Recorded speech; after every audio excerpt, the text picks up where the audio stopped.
There's an epidemic sweeping this country. Some would say it's as addictive as hard drugs, or even as deadly. I'll be honest, that's a pretty extreme point of view, but that doesn't mean sugar addiction isn't incredibly dangerous for your health. So how much sugar are we eating? Well, the average American eats 153 pounds of sugar per year. Just for reference, that's the size of a newborn giraffe. That's a lot of sugar to be eating every year. And sugar is doing more than just making you fat. By now, we all know the connection between sugar and type 2 diabetes. But as a cardiac surgeon and cardiologist, I know firsthand sugar consumption can impact your heart health too. It can raise your blood pressure and screw up your cholesterol levels. In fact, believe it or not, cholesterol rises the more sugar and even fruit you eat. Yes, you're hearing me correctly. But of course, knowing the risks doesn't make it any easier to quit eating sugar. Any smoker or alcoholic knows that. It's in everything. And it's not just sweet things either. Salad dressings, pasta sauce, breads, crackers, even those healthy green juices are loaded with sugar. It's everywhere you look. It's no wonder people are hooked. They don't even know they're eating sugar. But how do you give up sugar without going crazy? Number one, you gotta know where it's hiding. You may not see sugar on the package, but check for brown rice syrup, corn syrup, glucose, fructose, agave, even artificial sweeteners as well.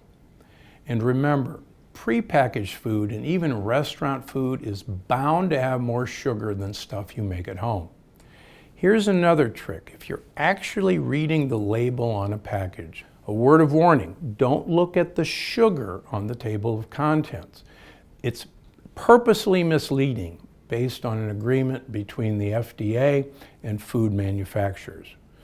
Word of advice, always look at total carbohydrates, take away the fiber, that's the sugar in the package.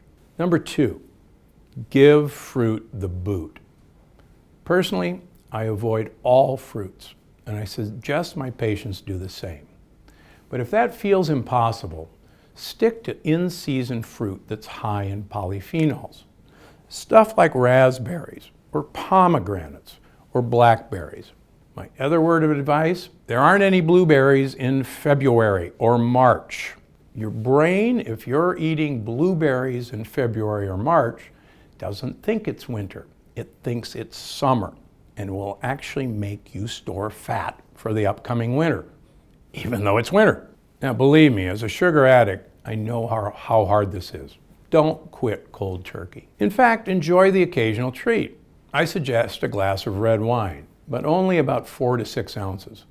Believe it or not, some of the best red wines come from high altitudes. They actually have far more of an incredible polyphenol called resveratrol. Number 4, don't drink sweet. You know what I think about soda, but soda is not the only sweet drink out there. Skip fruit juice. Instead, drink water. Drink sparkling water. Drink unsweetened tea. Try herbal teas and have coffee with a sprinkle of cinnamon. Don't look at quitting sugar as a restriction. Look at it as an opportunity to get creative in the kitchen, to learn to love new flavors, and to take control of your health. Remember, this is the only body you're ever going to live in.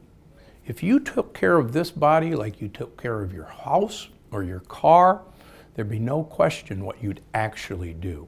This is Dr. Gundry, and I'm always looking out for you.